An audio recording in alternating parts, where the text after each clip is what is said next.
الحمد لله نحمده ونستعينه ونستغفره ونؤمن به ونتوكل عليه ونعوذ بالله من شرور أنفسنا ومن سيئات أعمالنا من يهده الله فلا مضل له ومن يضلل فلا هادي له وأشهد أن لا إله إلا الله وحده لا شريك له وأشهد أن محمدا عبده ورسوله أما بعد فإن أحسن الكلام كلام الله وأحسن الهدي هدي محمد صلى الله عليه وسلم وشر الأمور محدثاتها وكل محدثة بدعة وكل بدعة ضلالة وكل ضلالة في النار. قال الله تبارك وتعالى في القرآن المجيد: أعوذ بالله السميع العليم من الشيطان الرجيم. بسم الله الرحمن الرحيم. لا أقسم بيوم القيامة ولا أقسم بالنفس اللوامة أيحسب الإنسان أن لن نجمع عظامه بلى قادرين على أن نسوي بنانه بل يريد الإنسان ليفجر أمامه يسأل أيان يوم القيامة فإذا برق البصر وخسف القمر وجمع الشمس والقمر يقول الإنسان يومئذ أين المفر. اللهم صل على محمد وعلى آل محمد كما صليت على إبراهيم وعلى آل إبراهيم إنك حميد مجيد.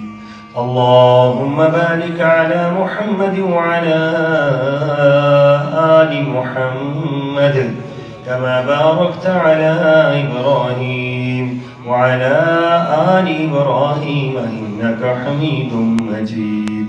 سبحانك لا علم لنا إلا ما علمتنا إنك أنت العليم الحكيم.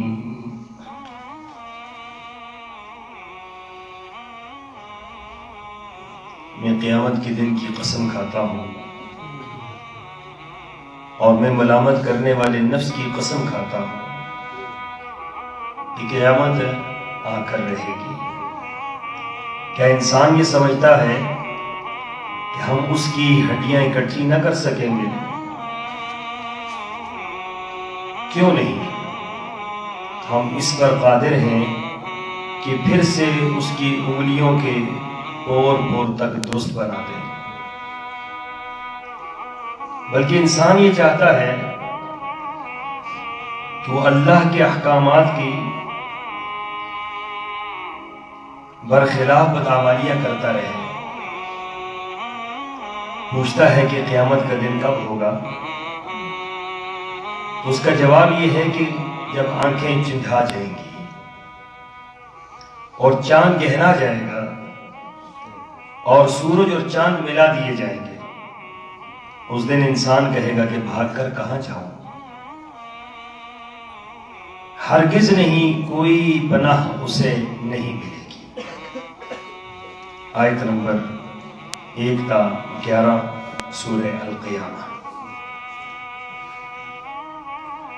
معزز سامعین گرامی، علامات قیامت گزشتہ جمعۃ المبارک میں میں نے وہ علامات بیان کی تھی کہ جو وقوع پذیر ہو چکی ہیں، اور اس کے بعد دوسری قسم علامات قیامت کی وہ ہے جنہیں علامات صغریٰ کہا جاتا ہے، اور اس کے بعد تیسرا نمبر ہے علامات کبریٰ کا. جو علامات صغریٰ ہیں وہ کچھ تو واقع ہو چکی ہیں اور کچھ ہو رہی ہیں. بلکہ بعض علماء یہ لکھتے ہیں کہ یہ جو علامات ہیں یہ کثرت سے واقع ہو چکی ہیں، اور ان علامات کا وقوع پذیر ہونا اس بات کی دلیل ہے کہ قیامت قریب ہے۔ اور میں نے پچھلے جمعے میں عرض کیا تھا کہ شاید ہمارے ذہن میں کوئی لمبی چوڑی بات ہوگی قیامت کے متعلق، لیکن یہ یاد رکھے کہ ہر انسان جب مرتا ہے تو اس کی قیامت قائم ہو جاتی ہے، اس کے لیے دنیا ختم ہو جاتی ہے، دنیا اس کے لیے ویران ہو جاتی ہے۔ وہ دنیا کے اس خوبصورت اور اس دیدہ زیب اور دلکش ماحول کو چھوڑ کر ایک ایسے ماحول میں جا رہا ہوتا ہے کہ جو یقیناً قیامت ہی کا ہوتا ہے۔ تو اس بنا پر یہ اگر ہمیں کسی چیز نے وہم میں ڈال دیا ہے اور دھوکے میں ڈال دیا ہے تو دھوکے کو ذہن سے نکال دینا چاہیے، وہم کو درست کر دینا چاہیے کہ قیامت قریب ہے اور یہ سر پر آیا ہی چاہتی ہے۔ اب اصل معاملہ کیا ہے؟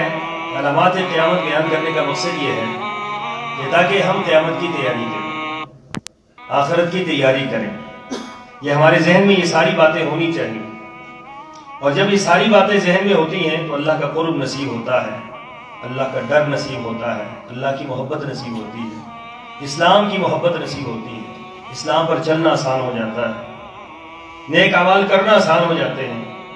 یہ نظر آ رہا ہوتا ہے کہ سامنے بالکل یہ قیامت آئی اور یہ سب کچھ ختم ہو گیا۔ یہ یقین جب ہمارے ذہنوں کے اندر بیٹھے گا تو ہمارے لیے اعمال بہت آسان ہو جاتے ہیں۔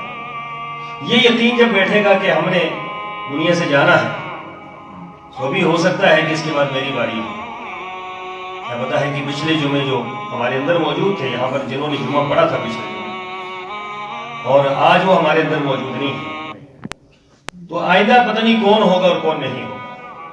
کسی کے بارے میں ایک لمحہ کی کوئی گارنٹی نہیں ہے، اس لیے ہر وقت انسان کو موت کی تیاری رکھنی چاہیے، اور پھر اس دن کی تیاری کہ جس دن کو حساب و کتاب ہونا ہے، جسے یوم جزا بھی کہا گیا، جسے ہم ہر نماز کے اندر اللہ تعالیٰ سے ایک دعا مانگتے ہیں، اور اس دعا کے اندر ہم اس بات کا اقرار کرتے ہیں مالک یوم الدین، کہ اللہ تو روز جزا کا کیا ہے؟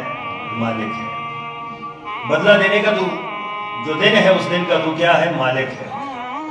اور پھر قرآن میں اللہ تعالیٰ نے اس دن کا جو ذکر کیا بڑا ہولناک ذکر کیا، یوم تضع کل حمل حملها وترى الناس سکارى وما هم بسکارى ولكن عذاب اللہ شدید۔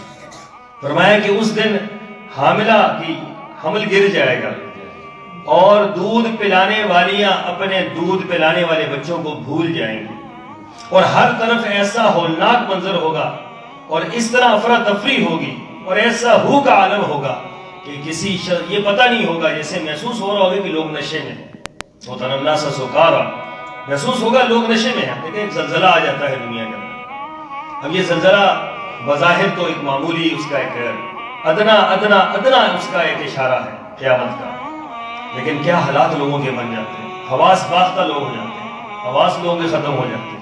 2005 کا زلزلہ جن لوگوں نے اپنی آنکھوں سے دیکھا ہے، آج تک ان کے حواس اپنی جگہ پر نہیں۔ آج بھی اگر کوئی تھوڑا سا جھٹکا لگتا ہے تو ان کو وہی قیامت کا منظر نظر آ جاتا ہے۔ اس لیے یہ بڑا ہولناک معاملہ ہے۔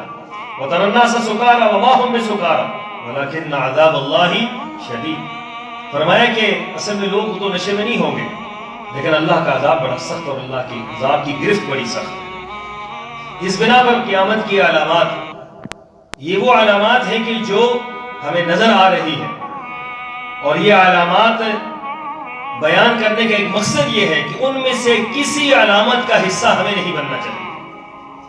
یہ بھی یاد رکھیں کہ علامات قیامت بیان کرنے کا مقصد یہ بھی ہوتا ہے کہ آپ ان علامتوں کا حصہ نہ بنیں، کوئی ایسا عمل آپ سے سرزد نہ ہونے پائے کہ جو علامات قیامت کی نشانیوں میں شمار ہوتا ہو۔ ان میں سے رسول اللہ صلی اللہ علیہ وسلم نے جو علامات بیان کی، ابو موسیٰ الاشعری رضی اللہ تعالیٰ عنہ سے روایت ہے، وہ فرماتے ہیں کہ رسول اللہ صلی اللہ علیہ وسلم نے فرمایا ان بین یدی الساعۃ ایاما ینزل فیہا الجہل، فرمایا کہ قیامت کے قریب قرب قیامت میں جہالت عام ہو جائے۔ کیا معنی ہے جہالت کا؟ آج تو علم کا دور ہے، آج تو روشنی کا دور ہے، آج دنیا کے اندر جو ہے وہ علم عام ہو چکا ہے. آج دنیا کے اندر باقاعدہ طور پر بتلایا جاتا ہے کہ اتنے فیصد علم دنیا کے اندر موجود ہے. تو کیا معنی ہے رسول اللہ صلی اللہ علیہ وسلم کی اس حدیث کا؟ آپ فرما رہے ہیں کہ جہالت عام ہوگی. اس کا معنی یہ ہے کہ علم دو طرح کا ہے، یاد رکھیں. ایک فن ہے، ایک علم ہے. علم وہ ہے جس کے ذریعے اللہ کی پہچان ہوتی ہے. علم وہ ہے جس کے ذریعے آخرت کی پہچان ہوتی ہے. علم اسے کہا جاتا ہے جس کے ذریعے انبیاء کی پہچان ہوتی ہے. علم وہ ہے جس کے ذریعے آخرت کی پہچان ہوتی ہے. علم وہ ہے جس کے ذریعے بندہ اللہ کا قرب حاصل کرتا ہے، اللہ کا خوف اور اللہ کی محبت دل میں بٹھاتا ہے. علم اسے کہا جاتا ہے. یہ جو باقی جو ہم نے سیکھ رکھا ہے اس کو علم نہیں کہا جاتا. نام اس کو ہم علم کا دیتے ہیں. یہ علم نہیں ہے، یہ فنون ہے، یہ فن ہے. جس کے ذریعے اللہ کی پہچان نہ ہو یہ فن کہا جاتا ہے، علم نہیں کہا جاتا. اس لیے دنیا کے اندر فنون پھیل چکے ہیں، علم دنیا کے اندر کم ہو چکا ہے. اور اس کی ایک بہت بڑی مثال یہ ہے کہ آپ دیکھ رہے ہیں کہ آج علماء بہت ہیں، بہت علماء ہیں، بہت علماء ہیں، لیکن ہم بھی حیران ہیں اس معاملے کو دیکھ کر کہ صاحب علم لوگ جو ہیں ان میں کمی آتی جا رہی ہے. وہ رسوخ فی العلم جو تھا، وہ علم کی جو گہرائی اور گہرائی تھی، وہ علم کا جو فہم تھا، وہ اللہ تعالیٰ کی جو اللہ تعالیٰ نے جن کو خاص علم کا ایک معیار دیا تھا وہ لوگ ختم ہوتے جا رہے ہیں. آج ایک عالم دین جب دنیا سے جاتا ہے تو اس کے بعد اس کی سیٹ پر کھڑا ہونے والا اس جیسا نہیں ہوتا، بلکہ اس سے ہمیشہ کم تر ہی نظر آتا ہے، بلکہ سیٹیں خالی ہوتی جا رہی ہیں. یہ دلیل ہے اس بات کی کہ علم کم ہوتا جا رہا ہے، جہالت زیادہ ہوتی جا رہی ہے. اور پھر آپ یہ بھی دیکھیں کہ کیا علم یہ ہے کہ یہ بات مجھے تکلیف سے کہنی پڑ رہی ہے اور شدت سے تکلیف سے کہنی پڑ رہی ہے کہ آپ کا ملک ہے پاکستان، آپ اسلامی مملکت میں رہتے ہیں، اور اسلامی مملکت میں آپ کے ہاں ایک دربار کے اوپر، مزار کے اوپر جو ہے وہ طواف کیا جا رہا ہے اور لبیک اللہم لبیک کی صدائیں گونج رہی ہیں. آپ بتلائیے کہ یہ اس کو آپ کیا کہیں گے؟ اس کو یا شیطان نے کوئی کسر چھوڑی ہے؟ شیطان نے کوئی سوراخ ایسا چھوڑا ہے جہالت کا کہ جس میں ہمیں ڈال نہ دیا گیا ہو؟ نام اللہ کے ولیوں کا ہے اور نام اللہ کی قربت کا ہے، نام اللہ کا لیا جا رہا ہے، لبیک اللہم لبیک، اور طواف قبر کا کیا جا رہا ہے. اب بتلائیے کہ دنیا کے اندر یہ چیز رہ گئی تھی. میں نے جو پہلے جمعوں میں عرض کیا تھا کہ یہ علامات قیامت ہے کہ کثرت کے ساتھ شرک پھیل جائے گا، کثرت کے ساتھ شرک ہوگا. ایسا شرک لوگوں کے اندر پھیلے گا کہ لوگ حیران ہوں گے کہ یہ شرک کی کیسی کیسی اقسام نکل رہی. اب مملکت اسلامی ہو اور لا الہ الا اللہ جس ملک کا ماٹو ہو، جس ملک کی بنیاد لا الہ الا اللہ ہو، اور اس کے اندر لا الہ الا اللہ کا یہ حشر ہو کہ لبیک اللہم لبیک لا شریک لک لبیک ان الحمد والنعمت، کہاں پڑھا جا رہا ہے؟ قبر کے اوپر طواف کرتے ہوئے پڑھا جا رہا ہے. اب ایسے بدبخت لوگوں کا، ایسے لوگوں کا کہ جو اللہ تعالیٰ کی عزت اور ناموس کے اوپر حملہ کر رہے ہیں، اب وہ ایسے لوگ جن کو روکنے والا کوئی نہیں ہے، اور یہ محبت اولیاء کے نام پر اللہ کی محبت کے اوپر جو حملے کر رہے ہیں، سوچنے کی بات یہ ہے کہ یہ آخر کار جہالت کی انتہا نہیں ہے تو کیا ہے؟ اس کو آپ کیا کہیں گے؟ یہ کیا ہے؟ کوئی بھی انسان جسے رائی کے دانے کے برابر عقل ہو، جو لا الہ الا اللہ کا نام بھی لیتا ہو، لا الہ الا اللہ کا جو لفظی معنی بھی جانتا ہو، اس طرح کی حرکتیں نہیں کر سکتا جو آج کثرت کے ساتھ مسلمان اولیاء کی محبت میں، اہل قبور کی محبت میں، عقیدت میں اور ان کے ادب و احترام میں اس قدر جہالت کا شکار ہیں کہ وہ اس راستے میں اتنا آگے بڑھ چکے ہیں کہ انہوں نے اللہ کی عزت کو پامال کر دیا ہے، انہوں نے رب کی عزت کو جو داغدار کر دیا ہے. نعوذ باللہ من ذالک، اللہ کو گالیاں دینی شروع کر دی. یہ اللہ کو گالی ہے نا، انت اولی الرحمن ولدا، یہ اللہ تعالیٰ کے مد مقابل لا کر کھڑا کر دیے جائے تو اس سے بڑی اللہ کو گالی کیا ہو سکتی ہے؟ جو اللہ کے خاص گھر کے لیے خاص عمل ہے، یاد رکھیں مسجد کے اندر، یہ مسجد ہے، اس مسجد کے اندر آپ لبیک اللہم لبیک کی صدا نہیں لگا سکتے، کیونکہ یہ تو خاص جگہ کے لیے ہے، خاص حالات میں ہے، خاص کیفیت میں ہے، خاص لباس میں ہے. اس کے علاوہ کسی اور جگہ پر اس عمل کا اختیار کرنا یہ اس عمل کی توہین ہے، اور یہ اللہ کی توہین ہے، یہ اللہ کے احکامات کی پامالی ہے اور رسول اللہ صلی اللہ علیہ وسلم کی سنتوں کا استہزاء. اس لیے آپ علیہ الصلوۃ والسلام نے فرمایا کہ جہالت عام ہو جائے گی. وَيَرْفَعُ فِيهَا الْعِلْمِ، علم اٹھا لیا جائے گا. یقیناً آج علم کا فقدان ہے. اگر علم ہو تو لوگوں کے اندر اس طرح کی باتیں پھیل ہی نہیں سکتی. علم کا فقدان ہے. علم قرآن و سنت کا ہے، قرآن و حدیث کا علم ہے. آپ مجھے ایمانداری کے ساتھ بتلائیے کہ پورے پاکستان کے اندر، صرف پاکستان کی بات کرتے ہیں، لاکھوں مسجدیں ہیں، لاکھوں مسجدوں میں صرف قرآن و حدیث کہاں کہاں بیان ہوتا ہے؟ صرف قرآن و حدیث. باقی تو لوگ کس سے کہانیاں سناتے ہیں. جمعے کا یہ خطبہ یہ ایک امانت ہے.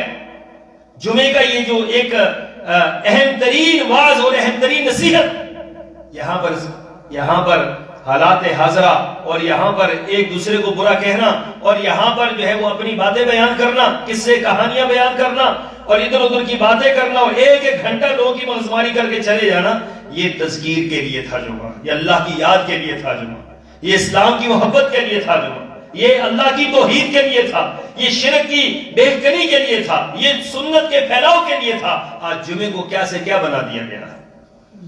دیکھ لیں، آپ تجزیہ کر کے دیکھ لیں، کچھ مسجدوں میں آپ جمعے پڑھ کر دیکھ لیں، آپ کو اندازہ ہوگا کہ جمعوں کے اندر بیان کیا ہو رہا ہے. تو علم ٹوٹ گیا ہے. اب مساجد کے اندر اگر یہ کچھ بیان ہوگا کہ قرآن و حدیث بیان نہیں ہو رہا، اللہ اور اس کے رسول کی بات نہیں ہو رہی، اپنی باتیں کی جا رہی ہیں اور قصے اور کہانیاں من گھڑت واقعات بیان کیے جا رہے ہیں اور لوگوں کو توحید کے مرکز کے اندر شرک پر اور بدعات پر ابھارا جا رہا ہے، تو اس کو آپ علم کہیں گے؟ یہ تو جہالت ہے. تو رسول اللہ صلی اللہ علیہ وسلم نے فرمایا کہ علم اٹھ جائے گا اور جہالت عام ہو جائے گی. وَيُكْثَرُ فِيهَا الْحَرْجُ، فرمایا کہ حرج عام ہو جائے گا، کثرت سے حرج ہوگا. فرمایا اللہ کے رسول الحرج والحرج، فرمایا یہ حرج کیا چیز ہے؟ آپ علیہ الصلوۃ والسلام نے فرمایا القتل، قتل و غارت عام ہو جائے گی. اور پھر قتل و غارت کے حوالے سے آپ نے ایک اور حدیث میں بیان یہ فرمایا کہ نہ تو قاتل کو پتا ہوگا میں کیوں قتل کر رہا ہوں، نہ مقتول کو پتا ہوگا میں کیوں قتل کر رہا ہوں. اور پھر یہ بھی رسول اللہ صلی اللہ علیہ وسلم نے فرمایا کہ قاتل اور مقتول دونوں جہنم میں جائیں گے. ایسا دور ہوگا، یہ علامات قیامت میں سے ایسی قتل و غارت ہوگی کہ قتل کرنے والا بھی اور جو مقتول ہے دونوں جہنم میں جائیں گے. پوچھا کہ اللہ کے رسول قاتل تو جہنم میں جائے گا، ظاہر بات اس نے قتل کیا، مقتول کیسے جہنم میں جائے گا؟ تو آپ علیہ الصلوۃ والسلام نے فرمایا کہ مقتول اس طرح جہنم میں جائے گا کہ وہ بھی قتل کرنے کی حرص پہ ہوگا. دونوں ایک دوسرے کو قتل کرنے کے ارادے پہ ہوں گے، ایک کا وار چل گیا دوسرا رہ گیا تو دونوں جہنم میں جائیں گے، ان میں سے ایک بھی نہیں بچے گا. اس کثرت کے ساتھ جو ہے وہ کیا ہوگا؟ قتل و غارت ہوگی. اور بعض روایات کے اندر آتا ہے کہ قتل و غارت ایسی ہوگی، اتنی ہولناک قتل و غارت ہوگی کہ باپ اپنے بیٹے کو قتل کرے گا، بیٹا اپنے باپ کو قتل کرے گا، بھائی بھائی کو قتل کرے گا. یہ بھائی سگے بھائیوں کی بات ہو رہی ہے. اور اگر آپ کو یہ لمبی بات لگتی ہے تو 2 دن پہلے سگے بھائی نے سگے بھائی کو قتل کیا، یہ چند دن پہلے باپ نے بیٹے کو قتل کیا، اس سے ہی پہلے اپنا کچھ دن پہلے بیٹے نے باپ کو قتل کیا. یہ ساری علامات جو ہے یہ ظاہر ہو رہی ہے. اور ہر طرف جو ہے ایسا کیوں ہوتا ہے معاشرے کے اندر؟ جس معاشرے کے اندر یاد رکھیں دین نہیں ہوگا، اس معاشرے کے اندر یہ ساری چیزیں ہوں. جہاں دین آپ کو روکتا ہے، دین بیریئر ہے، دین آپ کے بیریئر ہے، دین رکاوٹیں ہیں، دین آپ کو سکھلاتا ہے کہ آپ کی حدود و قیود کیا ہے، آپ نے کیا کرنا ہے، کیا نہیں کرنا ہے، کہاں تک آپ کی حد ہے، کیا آپ کر سکتے ہیں. جہاں دین نہ ہو وہاں پر پھر اپنی مرضی ہوتی ہے، اپنی منمانی ہوتی ہے. ہر طرف پر ہر بندہ یہ کہتا ہے کہ میرا کام پورا ہو جائے، مجھے حاصل ہو جائے، میں یہ کر لوں. اور پھر دوسری بات، جرائم کیوں عام ہوتے ہیں کہ جب حکومتیں کمزور ہوتی ہیں اور حکومتوں کے اندر رشوت ستانی ہوتی ہے، جب حکمران اپنے علل طلبوں میں لگ جاتے ہیں، اور پھر کیا ہوتا ہے، پھر لوگ جو ہے وہ جرائم پر شیر ہو جاتے ہیں. ہر بندہ جو ہے وہ جرم کرنے میں اپنے آپ کو فخر محسوس کرتا ہے کہ میں کر رہا ہوں. دیکھیں میں پھر یہ بات کہنا چاہتا ہوں، دنیا کے اندر سب سے زیادہ جرائم، پوری دنیا میں سب سے زیادہ جرائم وہ امریکہ میں ہوتے ہیں. پوری دنیا میں سب سے زیادہ جرائم. کیوں کہ وہ کسی کو ماننے والے نہیں، بادی قسم کے لوگ ہیں، نہ اللہ کو مانتے، نہ رسول، نہ کوئی مذہب، نہ کوئی دین، کچھ بھی نہیں ہے. ایک سمجھ لے کہ ایک ملغوبہ ہے لوگوں کا جو اکٹھا ہوا ہے. تو سب سے زیادہ جرائم کی شرح پوری دنیا میں امریکہ میں، اور دنیا میں سب سے کم جرائم دنیا کے اندر سعودی عرب میں. اب یہ اسلامی مملکت ہے، جہاں ہمارے 100 اختلاف ہو سکتا ہے ان سے، 1000 اختلاف آپ بھی کر سکتے ہیں، میں بھی کر سکتا ہوں، ہم ان کو ایک ماڈل کے طور پر پیش نہیں کرتے، لیکن وہاں جرائم کی شرح کم ہے۔ وجہ کیا ہے اس کی؟ صرف ایک برکت ہے کہ وہاں جو قتل کے بدلے قتل کیا جاتا ہے، قصاص کے بدلے جو قصاص لیا جاتا ہے، یہ واحد وجہ ہے کہ جہاں جرائم کی شرح وہاں بس 0 پہ ہے۔ وہاں اگر آج کوئی قتل کرے گا تو 15 دن کے بعد اسی جگہ پر اسی بندے کو قتل کر دیا جائے گا، اور یہاں پر آج قتل ہوگا تو آج سے 20 سال بعد 25 سال بعد سپریم کورٹ سے جو ہے باعزت اس کو بری کر دیا جائے گا۔ تو پھر جرائم تو ہوں گے، ظاہر بات ہے، پھر جرائم ہو کے جہاں عدالتیں اپنا کام نہیں کرتی، جہاں عدالتوں کے اندر وکیل جو ہے وہ پیسے لے کر سب کچھ کر جاتے ہیں، جائز کو ناجائز کر جاتے ہیں، ناجائز کو جائز کر جاتے ہیں، جہاں پر ہر جگہ پر رشوت ستانی ہوتی ہے، جہاں پر ہر لمحے جو ہے وہ آپ کا پیسہ کام آتا ہے اور آپ کی بات کام آتی ہے اور آپ کی جماعت کام آتی ہے، تو وہاں پر پھر یہی کچھ ہوگا جو کچھ ہو رہا ہے۔ قتل و غارت عام ہوگی، یاد رکھیے، قتل و غارت کا عام ہونا یہ علامات قیامت میں سے ایک بڑی علامت ہے، بہت ہولناک علامت ہے کہ قتل و غارت عام ہوگی، اور ان قتل و غارت میں فرمایا کہ کوئی بندہ کسی سے بچ نہیں سکے گا۔ یہ کہ کیسی عجیب حدیث کے الفاظ ہیں، آپ نے فرمایا کہ نہ قاتل کو پتا ہوگا میں کیوں قتل کر رہا ہوں، اور نہ مقتول کو پتا ہوگا میں کیوں قتل ہو رہا ہوں، یعنی بے مقصد قتل و غارت ہوگی، کسی کو کوئی پتہ نہیں ہے۔ کراچی میں ایسے ہی ہوتا رہا ہے، آج بھی ایسے ہی ہوتا ہے، چلتے چلتے بندہ مارا جاتا ہے، کوئی پتہ ہی نہیں ہے کہ ہوا کیا، کس نے مارا، کیوں مارا، کس لیے مارا، کوئی پتہ نہیں، بندہ مار دیا۔ اب آپ نے کیوں مارا، کوئی پتہ نہیں ہے کیوں مارا، راستے میں چلتے ہوئے بندہ مار دیا۔ تو یہ اس وقت ہوتا ہے کہ جب جہالت عام ہو اور لاقانونیت عام ہو اور لوگوں کے اندر خوف، اللہ کا خوف نکل جائے، قانون کا خوف نکل جائے، یہ سارے کی ساری رکاوٹیں، اخلاقی رکاوٹیں، دینی رکاوٹیں، ہر چیز کی رکاوٹیں جب ختم ہو جاتی ہیں، پھر معاشرہ جو ہے وہ بھیڑ بکریوں والا معاشرہ بنتا ہے، پھر بھیڑیوں والا معاشرہ بنتا ہے۔ اس معاشرے کے اندر کوئی کسی کو روک نہیں سکتا۔ آج سے 10 سال پہلے، 15 سال پہلے کوئی نوجوان گڑبڑ کرتا تھا تو آپ روک لیتے تھے، آج آپ روکیں نا، آپ کیا ہوتا ہے؟ آج تو قانون بنا دیا گیا کہ آپ جو ہے اسکولوں کے اندر کچھ نہیں کہہ سکتے۔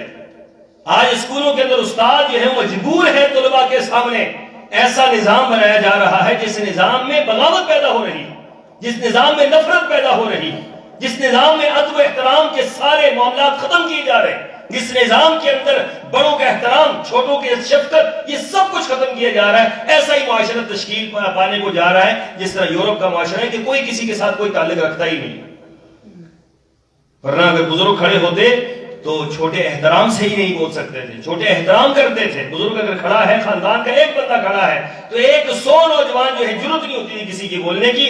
آج کیا کچھ ہوتا ہے اس کا ہم تصور نہیں کر سکتے۔ یہ سارے کا سارا ہمارا جو نظام ہے، سارے کا سارا ہمارا جو تمدن ہے، تہذیب ہے، ہمارا کلچر ہے، سب کچھ بدلا جا رہا ہے، اور ہم تو برائی کی طرف جا رہے ہیں، اچھائی کی طرف نہیں جا رہے، ہم شر کی طرف جا رہے ہیں، خیر کی طرف نہیں جا رہے۔ آپ تجزیہ کر کے دیکھ رہے ہیں، روزانہ صبح سے لے کر شام تک تجزیہ کریں کہ برائی زیادہ ہو رہی ہے، اچھائی زیادہ ہو رہی ہے، برے زیادہ ہو رہے ہیں، اچھے زیادہ ہو رہے ہیں، اخلاقیات ہمارے بڑھ رہے ہیں یا اخلاقیات ہمارے گر رہے ہیں، دین ہمارا مضبوط ہو رہا ہے یا دین ہمارا کمزور ہو رہا ہے، امانتیں ہماری بہتر ہو رہی ہیں یا امانتیں ہماری ختم ہو رہی ہیں، دیانت کا فقدان ہے یا دیانت بڑھ رہی ہے۔ ہر چیز کے متعلق آپ روزانہ اٹھ کر تجزیہ کریں، آپ کو نیچے گراف نیچے آتا ہوا دکھائی دے گا، اوپر جاتا ہوا دکھائی نہیں دے گا۔ تو رسول اللہ صلی اللہ علیہ وسلم نے فرمایا کہ یہ قیامت کی علامات میں سے ہے کہ قتل و غارت بڑھ جائے گی۔ پھر ایک اور حدیث میں آپ نے فرمایا کہ علم عام ہوگا، علم عام ہوگا لیکن علم کے اوپر عمل نہیں ہوگا، لوگوں کے اندر معلومات کی کمی نہیں ہوگی۔ میں حیران ہوتا ہوں اس بات پر کہ آج سے 20 سال پہلے، 25 سال پہلے مجھے ایک کتاب کی ضرورت تھی جسے مشکات کہا جاتا ہے، درسی کتاب ہے اور عام کتاب ہے حدیث کی۔ تو یہ کتاب ہمیں پورے کشمیر میں تمام جگہوں پر رابطہ کیا گیا، نہیں ملی وہ کتاب، کہاں جی نہیں ملتی جی، وہ کتاب موجود نہیں ہے، یا وہ کتاب مشکل ہے خریدنی، یا ملتی نہیں ہے مارکیٹ سے۔ آج آپ دیکھ لیں، سیاستہ ہی آپ کے سامنے رکھی ہوئی، مسند احمد، جو میں نے دوران تعلیم جب میں عالم دین بن چکا تھا، میں نے مسند احمد کا چہرہ نہیں دیکھا تھا۔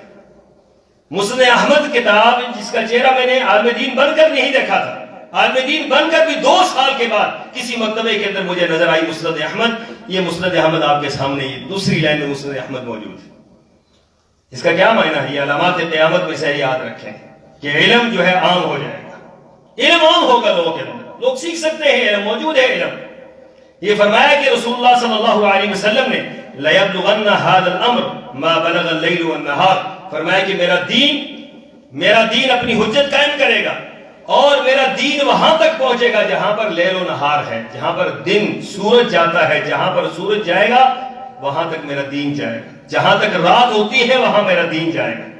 وَلَا يُتْرَكُ اللَّهُ بَيْتًا مَدَرٍ وَلَا وَبَرٍ إِلَّا أَدْخَلَهُ اللَّهُ هَذَا الدِّينَ، فرمایا کہ کوئی چھوٹا گھر، کوئی بڑا گھر، کوئی کچا گھر، کوئی پکا گھر پوری دنیا کے اوپر ایسا نہیں ہوگا جہاں پر میرا دین پہنچنا چاہیے، میرا پیغام نہ پہنچ جائے. یہ پہنچے گا اور آج پہنچ رہا ہے، پوری دنیا کے اوپر پہنچ رہا ہے. کس کے ذریعے پہنچ رہا ہے؟ نیٹ کے ذریعے پہنچ رہا ہے، موبائل کے ذریعے پہنچ رہا ہے، یہ دنیا کے لیکچرز کے ذریعے پہنچ رہا ہے. وہ ڈاکٹر ذاکر نائک کہتے ہیں دنیا کے اندر 118 ممالک کے اندر ان کا بیان روزانہ سنا جاتا ہے، کروڑوں دنیا ان کا بیان سنتی ہے. یہ مطلب دین پہنچ رہا ہے نا، ہر ایک بندے تک پہنچ رہا ہے. آج شرق و غرب میں، شمال اور جنوب میں کوئی بندہ نہیں کہہ سکتا کہ مجھے اسلام کے بارے میں مجھے پتہ نہیں. اس کا معنی یہ ہے کہ اسلام پہنچ رہا ہے دنیا کی طرف. یہ علامات قیامت میں سے ہے کہ ہر جگہ پر پہنچے گا، ہر علاقے میں پہنچے گا. ابھی یہ کینیڈا سے آنے والے کچھ لوگوں نے بتلایا کہ وہاں پر کینیڈا کا ایک ایسا علاقہ ہے جو بالکل آخری علاقہ ہے، جس کے بعد جو ہے وہ دنیا ختم ہو جاتی ہے، کہا یہی جاتا ہے. اس کے بعد آگے دنیا نہیں ہے، وہاں سے سورج غروب ہوتا ہے تو اس کے آگے لوگوں کا یہ خیال ہے کہ اس سے آگے اب دنیا نہیں ہے. تو وہاں تک جو ہے جا کر اسلام کا جو ہے وہ جھنڈا لہرایا گیا ہے، وہاں جا کر لوگوں نے اسلام کی تبلیغ کی ہے اور اسلام کو وہاں تک پہنچا دیا ہے. اس کا معنی یہ ہے کہ رسول اللہ صلی اللہ علیہ وسلم نے فرمایا تھا کہ قیامت قائم نہیں ہوگی اس وقت تک جب تک پوری دنیا کے اوپر میرا دین نہیں آئے. ہر شخص تک میرا دین کا پیغام پہنچے گا، اور آج ہر شخص تک. اور یہ ایک اور بھی تجزیہ بتا رہا ہے کہ دنیا کے اندر سب سے بڑا مذہب کون سا ہے؟ عیسائیت ہے. عیسائیت کے بعد دنیا کا سب سے بڑا مذہب اسلام ہے. دنیا کا سب سے بڑا مذہب عیسائیت کے بعد اسلام ہے. اسلام کو قبول کرنے والے دنیا میں سب سے زیادہ ہیں، عیسائیت کے قبول کرنے والے کم ہیں دنیا میں. ان کے قبول کرنے اور قیامت میں یہ سب کچھ ہوگا، یہ علامات قیامت میں سے ہے. پھر آپ علیہ السلام نے یہ فرمایا، حضرت انس رضی اللہ تعالیٰ عنہ روایت ہے، فرمایا کہ برکت اٹھ جائے گی. لا تقوم الساعة حتى يمطر الناس مطرا عاما ولا تنبت الارض شيئا، فرمایا کہ بارش ہوگی، کثرت سے بارشیں ہوں گی، لیکن بارش سے زمین کو فائدہ کوئی نہیں ہوگا، بارش سے زمین کو نقصان ہوگا. یہ فرمایا کہ بارش سے کیا ہوتا ہے؟ بارش سے زمین سے جو ہے وہ نباتات اگتی ہیں، زمین سے رزق نکلتا ہے. بارش کا معنی ہی یہی ہے کہ آسمان سے بارش برسے گی، زمین سے خزانے نکلیں گے. لیکن فرمایا بارش ضرور برسے گی لیکن زمین سے خزانے نہیں نکلیں گے، زمین جو ہے بنجر ہو جائے گی. بارش ہوگی لیکن زمین جو ہے بنجر ہو جائے گی، زمین سے کچھ بھی نہیں نکلے گا. یہاں تک ایک اور حدیث کے الفاظ یہ ہیں، حضرت ابو ہریرہ رضی اللہ تعالیٰ عنہ کی روایت میں فرمایا کہ کہت یہ نہیں ہے کہ اللہ تمطروا کہ بارش نہ ہو، ولیکن السنۃ کہت یہ ہے کہ ان تمطروا وتمطروا ولا تنبت الارض شیئا، بارش مستدہا برستی رہے، روزانہ برستی رہے، لیکن بارش کے برسنے سے کھیتیاں نہ ہوگے بلکہ کھیتیاں ویران ہو جائیں. دنیا کے اندر یہ ہوگا، یاد رکھیں. آج دنیا کے اندر یہی کچھ ہو رہا ہے کہ بارش برس رہی ہے لیکن زمین کو فائدہ نہیں ہو رہا. اور اس کا تجربہ ہمیں اپنے علاقے میں ہوتا ہے، وادی نیلم کے اندر، کہ وہاں پر پہلے بارشیں ہوتی تھی تو زمین سے خزانے نکل جاتے تھے، پورے سال کا غلہ اور کئی سال کا غلہ ایک سال میں اکٹھا ہوتا تھا. آج حیران کن بات یہ ہے کہ ایک مہینے کا غلہ اکٹھا نہیں ہوتا، ایک مہینے کا. بارشیں برس رہی ہے لیکن زمین جو ہے اس سے فائدہ نہیں لے رہی. بارش برس رہی ہے، پھلوں کو کیڑا لگ رہا ہے. بارشیں برستی ہیں لیکن اس سے جو ہے نقصان، فائدے کے بجائے نقصان ہو رہا ہے، فصلیں خراب ہو رہی ہیں. تو یہ ساری کی ساری چیزیں علامات قیامت میں سے ہیں جو رسول اللہ صلی اللہ علیہ وسلم نے بیان فرمائی. اللہ تعالیٰ جو آپ کو سمجھنے کی، عمل پیرا ہونے کی توفیق عطا فرمائے. وآخر دعوانا ان الحمد للہ رب العالمین.